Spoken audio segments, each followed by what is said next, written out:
Hi guys and welcome back to the Mighty Blues. My name is of course Cameron and welcome back today to another live stream. It is Tuesday. I hope you all are doing well. It is the game preview. Everton taking on Crystal Palace tomorrow evening in our FA Cup third round replay. 7:45 kickoff at Goodison Park tomorrow after the Blues drew 0-0 with Crystal Palace last week at Selhurst Park. A pretty dull game of football with not much going on in it. Couple of chances, for either side, but nothing really of any note to discuss. Oh yeah, other than an absolutely horrific refereeing decision, which has since been overturned. I come on after the first leg, if you like, after the reverse fixture last week and spoke about how disgraced I am at the level of refereeing and the level of officiating in this country at the moment. And we also spoke briefly generally about football in this country and about how I'm struggling to find any enjoyment from it. I'm struggling to find any excitement from it. I'm struggling to find any positives, not just from Everton specifically, but from football generally. And I think that game at Selhurst Park last week was a fine example of that, because not only was it an incredibly dull game of football with not an awful lot going on, but it had an absolutely horrific refereeing decision, which I still to this day do not quite understand why it was given. And considering it was overturned fairly quickly after, it still makes me think what was said between Craig Pawson and Chris Kavanagh to determine that a sending off offence, because I simply just don't believe that it is. But anyway, that, of course, was last week, and a lot has happened in the space of a couple of weeks or so, as it does in football. Everton, of course, have had one Premier League game since then, a goalless draw with Aston Villa at Goodison Park on Sunday. Palace have had haven't had a game since then.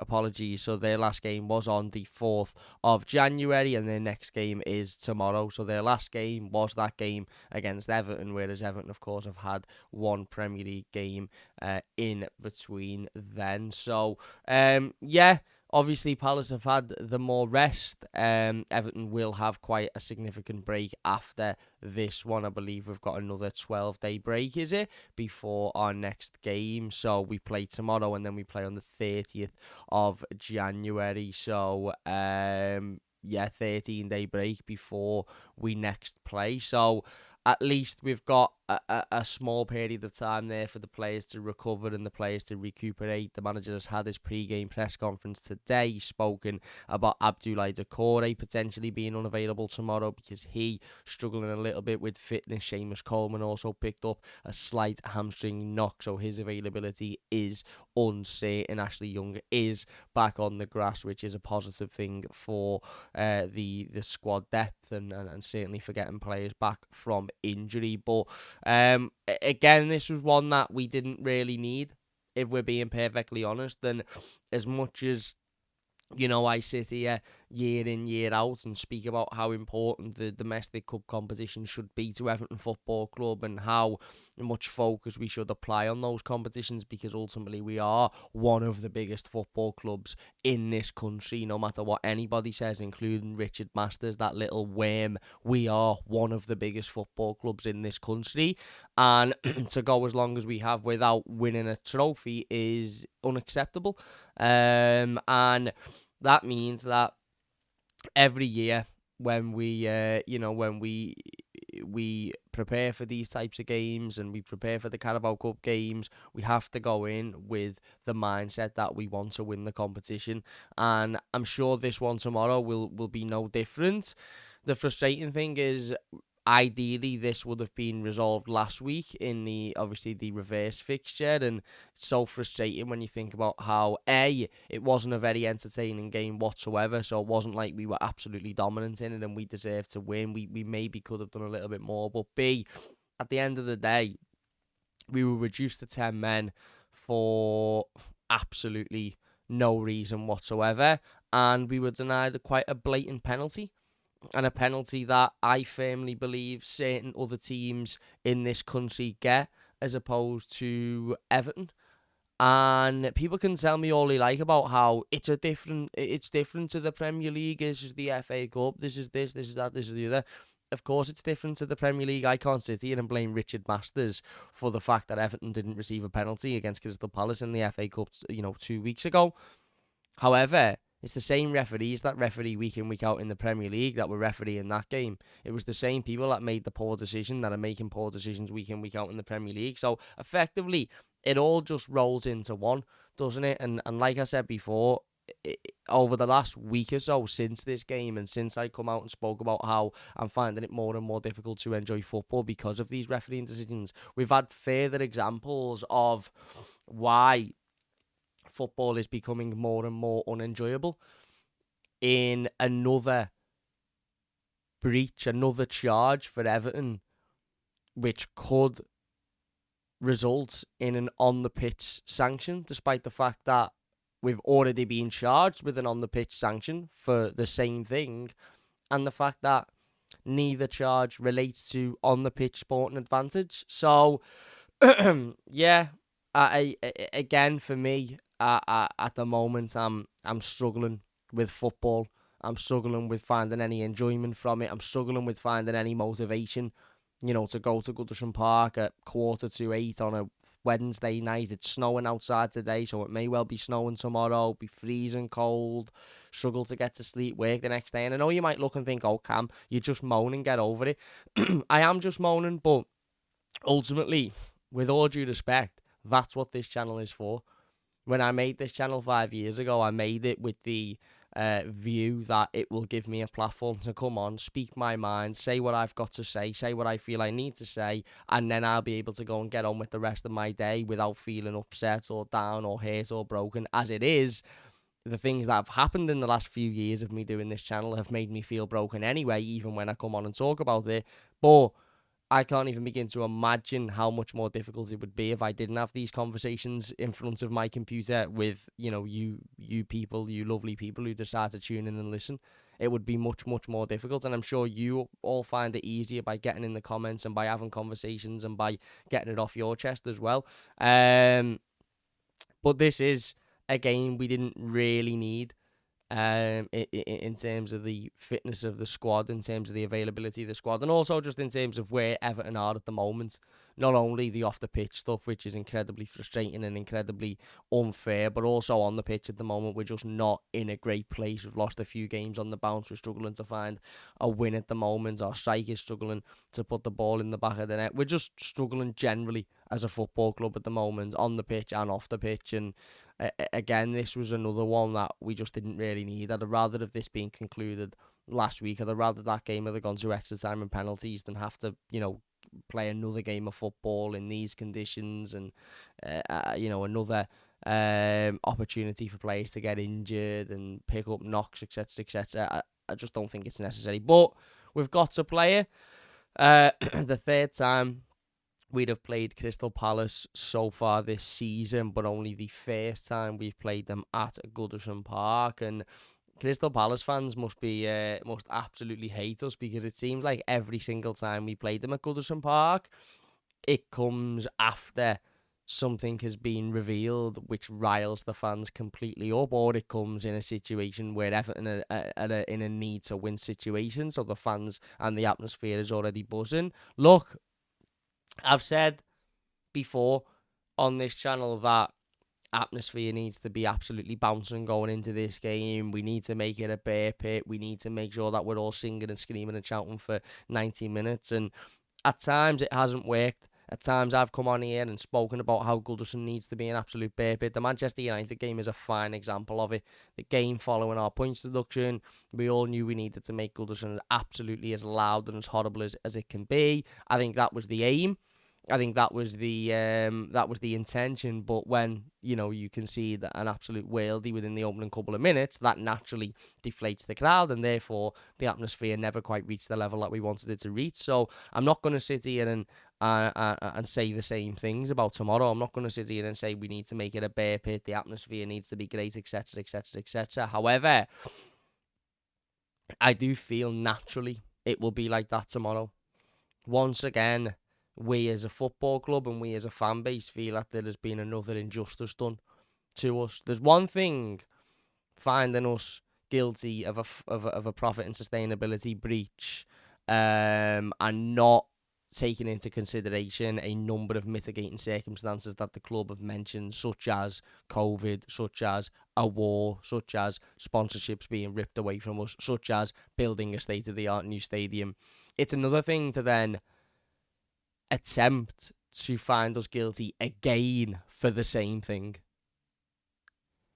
And it makes absolutely no sense. The double jeopardy is quite clear to see. The MPs that sat down with Mr. Masters and Mr. Perry today quite clearly explain that it doesn't make any sense that Everton are being punished twice for the same thing, and I've already been punished for already. And if you haven't already seen my full breakdown of that meeting today, then go and check it out. It is on the channel now. Stay here and watch this first, but go and check it out after this video. I basically did an instant NP reaction, and I also spoke about how ridiculous it is that now we're having to do reactions to meetings between CEOs of the Premier League and a load of MPs, as well as it's absolutely ridiculous that football matches and league tables are now being decided in a courtroom as opposed to on the pitch over non-footballing breaches, which is just absolutely baffling. But as I said, if you're interested in hearing my thoughts and opinions on any of that sort of stuff that has gone down today or over the last 24 hours, I put a video up yesterday talking about the sanction in itself, and then I've done another video today talking about Richard Masters' comments in today's meeting. So check those out after this video if you want to hear them. But just trying to focus on the game a little bit, which is difficult to do.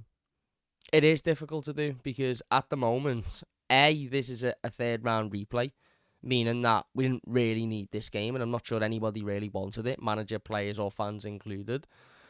But also B, it's incredibly difficult when you've got all of this going on off the pitch and all of this noise happening to say to fans and to say to people, oh, just don't worry about that. You've got a game of football to focus on here. It's also incredibly difficult for the manager and the players to be able to just ignore what's going on off the pitch and say, oh, we won't worry about that. There's a game of football to be played. At the end of the day, I said this last time we were found, well, we were given a points deduction, and there's no guarantee that will be the case this time. The Premier League might look at it and they might think they've already had a points deduction this season, so we're not going to give them another one. The independent committee, which despite the fact Richard Masters said today that it is independent, we all know it isn't. The independent committee might turn around and say, do you know what, Everton have already been punished, so we'll give them a transfer ban for 6 months or whatever it might be, as opposed to another points deduction. But I remember sitting here and talking after the points deduction that we've already received this season, and talking about how difficult that must be for players, how hard that must be for players of this football club to know that they've earned those points. Because, as I said before, when you give a team a points deduction, you are not harming the owner. You are not harming the board of directors or the money that is in their back pocket, especially when the board of directors that are responsible for putting Everton in this position have since left. Denise Barrett-Baxendale doesn't give a shit if Everton get another 10-point deduction, in the same way she didn't give a shit about the original one. Farhad Moshiri doesn't give a shit if we get a 10-point deduction. Would he give a shit if there were sanctions imposed on himself? Yes. Would he give a shit if he received a huge fine? Yes. Would any of the other board members, Barrett-Baxendale, give a shit if they had sanction put on them? Yes. The only people that are affected by a points deduction are the people that are not responsible for the position Everton are in. The fans, the players, and the manager. And now we've got a situation, and I blame Everton partly for this, where Sean Dyche is having to come out and defend the football club, not his job. He's the first team manager. All his job is to put those players on that pitch every week to go out and win. His job isn't to come out and defend the football club's finances and defend the football club's position. with all due respect to Sean, he's not long been at the football club, so how is he meant to do that? And it's unfair on Sean Dyche to expect him to sit there and face the media today after Richard Masters' comments and expect them to be able to answer X, Y, and Z about a new charge against Everton when all he's trying to do is manage the football team. The players must be looking, thinking, okay, now we've already been deducted 10 points that we didn't deserve, that we earned. Then we've worked our bollocks off to earn those points back, and now you're saying we might get another one. How demotivating is that? And ultimately, that all feeds in to the mentality of a squad going into a game. Sean Dyche has now somehow got to get through to those players in the next 24 hours to not worry about what's going on at the moment and to not even think about the fact that it could cause another points deduction. Because naturally those players will be looking, thinking, well, I've got to go out and play today, but am I just going to go out, work my bollocks off, get through to the next round, and then the FA are going to go, oh no, actually, you spent too much on a hot dog, so we're going to take you out the competition. Because naturally the players are going to feel like that. So Sean Dyche has now got twice as difficult of a job tomorrow as what he would have had, a couple of weeks ago when we played them in the opening leg. And this will be a difficult game. As I said, there's no reason to talk much about Crystal Palace and their recent form because they've not played a game since. They still sit 14th in the Premier League table, 5 wins, 6 draws, 9 losses, 21 points. They should sit 6 points behind Everton, but they obviously sit in front of Everton after that points deduction. And they've got a load of really talented players. Elise, I think, has picked up quite a significant injury, so he won't be there. But Eze, Ayew, Edouard, Mateta, talented players that are capable of hitting sides, and Palace shown in the reverse fixture is little as that went on in that game. They still had a threat, and they had a threat a few weeks earlier when we beat them in the Premier League as well in what was a really tight game of football that could have gone either way, and I expect them to have a threat again tomorrow. It will be different tomorrow because, like I've said, it's at Goodison Park, and I think naturally, I'm not going to say the atmosphere needs to be a bear pit. I'm not going to say the place needs to be rocking, the place needs to be booming, etc., etc. But I think naturally, the place will be rocking, and I think naturally the place will be booming, and I think naturally the atmosphere will be absolutely fantastic because the reality is once again, we as a club are now in a position where it's us versus everybody, and I know Forest obviously have been hit as well over the last couple of days or so, and they may feel the same, but this is a big opportunity for us as a fan base to go out and show that we are behind these players and we are behind this manager, and we will fight for this football club because it's very, very, very clear that the people in charge, the people at the head of the table, won't do that. Using phrases like small clubs to describe 9-time league champions, 5-time FA Cup champions, 1-time European Cup Winners' Cup winner. A football club that was a founder of the Football League, described as a small club because they don't make as much money as certain other teams. Nottingham Forest Champions League winners when it was a real competition, when you had to win the league to get in it, not this finishing the top 4 shite. Brought us players like Brian Clough, one of the legends of the game, founder of the league, Football League as well, described as a small club because they don't make Richard Masters as much money as what Chelsea, who have only relatively recently had any form of success, or Manchester City, who have only relatively recently had any form of success. So we do need to stand up for the club, and I think we'll do that tomorrow. But it will be a difficult game. It will be a difficult game because Palace are never an easy side to face. Never. I can't remember the last easy game we had against Palace. In fact, it was probably last October when we beat them 3-0 under Lampard in the Cup. But that was a very, very rarity. Often Palace give us a really difficult game, and I expect it to be no different tomorrow. The Blues says I still don't think Goodison will be rocking tomorrow. To be honest, it will be before kick-off, but once it starts, everyone will just be sat there sitting themselves. Well, maybe, but again, it's moments, isn't it? It's moments, and I think had Garnacho would have not scored an absolute worldy overhead kick in the game against Manchester United, I think the atmosphere would have been a lot better for the rest of the game. Maybe tomorrow, within the opening 30 seconds, I don't know, maybe Arnold Danjuma volleys one in from 40 yards and everyone's absolutely buzzing and booming. Who knows? Who knows what will happen? But I definitely think there'll be a lot of riled up, upset, angry Evertonians inside Goodison Park tomorrow, and that often makes for a good atmosphere. And it would be nice to go through, and it would be nice to go through progress into the next round of the FA Cup. But I think as well as that, it's important that we get a win on the board. We haven't won a game of football for quite some time now, and that naturally will be having an effect on the players, on the manager, and on us as fans. Even if we don't quite think it, subconsciously we will be thinking it. We haven't won a game since the 16th of December, which is a month today. So to go out there and win tomorrow not only means that we progress into the next round of the FA Cup, in which we've got another favourable draw against, I think it's, what is it, Bolton or Luton, which is which is relatively favourable, but also, or Oldham, is it? One of them two teams. But also, it will be a win, you know, to go into the break, mini break, whatever you want to call it, with a win under our belt and be able to look forward and look forward to progressing on that, because we've got some really, really difficult Premier League fixtures coming up.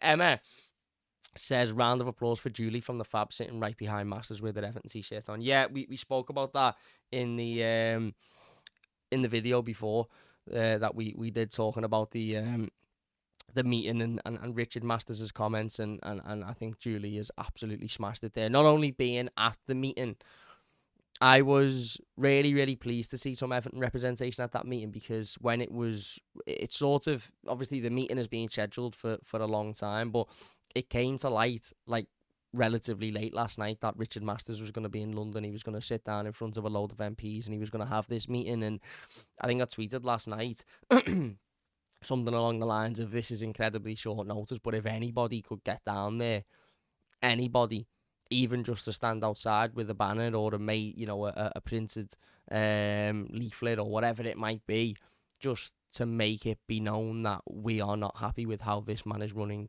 the league. And Julie has absolutely smashed it from the advisory board, the fans advisory board. Not only has she got in the room, but she's also placed herself right behind Richard Masters, so that whenever he is talking, she is on camera with her Everton shirt on, and that is just absolutely unbelievable. It's also unbelievable because every time he speaks, Julie's facial expressions can be seen, which tells a big story. You know, the whole picture tells 1,000 words. So big, well done to Julie, and yeah, she's absolutely smashed it there. Anyway, let's get into our predicted starting 11, brought to you by FanHub. As always, go down in the description and check out FanHub. If you haven't already, would mean a huge amount to me. Completely free. Follow us over there at TheMightyBlues as well. Obviously, the manager has been forced into making a couple of changes of late due to injuries. As I've just said before, we heard today that Abdoulaye Doucouré and Seamus Coleman may be doubts going into this game. So we have to bear that in mind, obviously, when discussing the team news. Let's start with the goalkeeper then. In goal, now obviously the manager picked João Virginia for the reverse fixture, which was quite surprising, to be honest, because I didn't think he would change his goalkeeper. I didn't think he was the type of manager to change his goalkeeper, but he did. And João done well. He had a solid game. He didn't have much to do. He didn't have much to deal with. There wasn't an awful lot going on in the game, but he still had a solid game. He did what he needed to do, and he was strong. Honestly, I'm not sure about this one. I'm not sure, because I honestly think this is 50-50. One part of me is thinking, well, he'll go with João Virginia again, because A, he went with him in the last game, and B, he done quite well. He didn't make any mistakes, but another part of me is thinking that, as I said, we've not won a game for a month now, and this is a home fixture, And I just have got this feeling that he's going to go with Jordan. So I'm going to put Jordan in there. I wouldn't be surprised if it is João Virginia, and I would be quite happy with it being João Virginia. But based on this being a replay, based on the players having, 12 or 13 days rest after this game anyway, and based on the fact that we've just come off the back of some pretty grueling news, and I think we're going to want to go out and win this game, I think he's going to go with a relatively strong team. So I'll go with Jordan.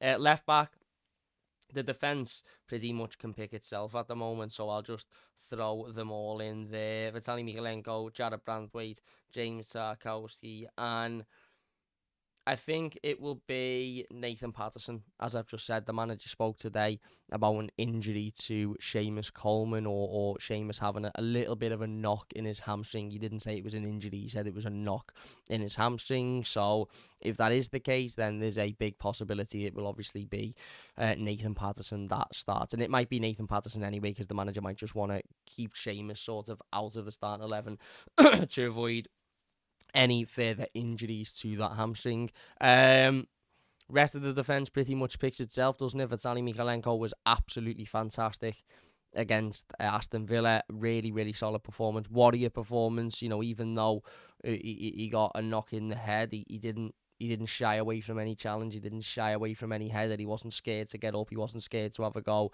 He was absolutely phenomenal. And yeah, he deserves to keep his place. And the two centre halves, of course, again, have been pretty faultless. The only games that Everton have put really poor performances in this season have been games where these two haven't started directly next to each other in a back four. I know people are saying, what about the Wolves game? It was a back five. So as far as I'm concerned, if it's not broke, don't fix it. And their partnership in the centre of that defence certainly isn't broke. So, yeah. Into the midfield then, I am going to go with Amadou Onana and James Garner. It's quite interesting, isn't it, that the Premier League and Richard Masters constantly bang on about sustainability and about clubs being sustainable, and clubs, Everton need to be punished because they've breached financial fair play, and then you've got opposition fans coming on saying, you've gained a sporting advantage, look at your team. Do me a favour, go back and look at pretty much every game preview I've done for the last 3 months, and I guarantee you that front 7 players it is exactly the same every week, barring when Onana's had an injury or one of them is being suspended. Yeah, because we've got the squad depth to be able to just pick a new starting 11 every week and it go out and win. No.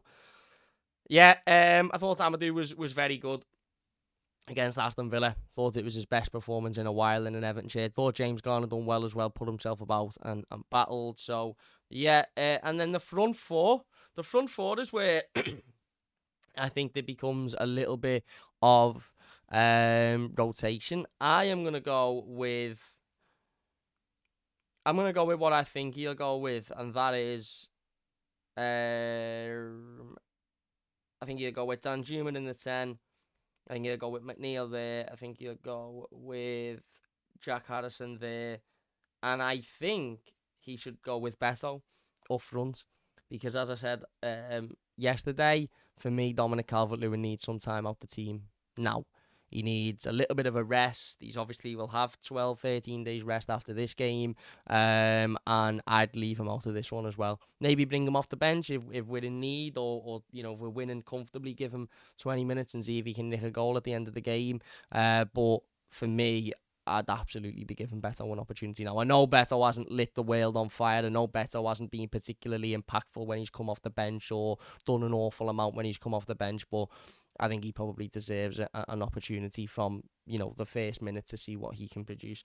The others, Danjuma in that Takore role. If Dukes is a doubt, 24 hours before the game, then I'm going to go on the assumption that he won't be fit for it. He may be fit, and therefore, because we haven't got a game for some time, he may play, but I'm going to go with Danjuma there. And then the two wingers, as I said, with the defence and the midfield, they pretty much pick themselves at the moment, don't they? So there you go. That is my predicted starting 11 brought to you by FanHub. We'll save that. Don't forget to go over to FanHub and follow us over there at The Mighty Blues. We'll follow you all back as we see it. As soon as we see it, we'll follow you all back. So there you go.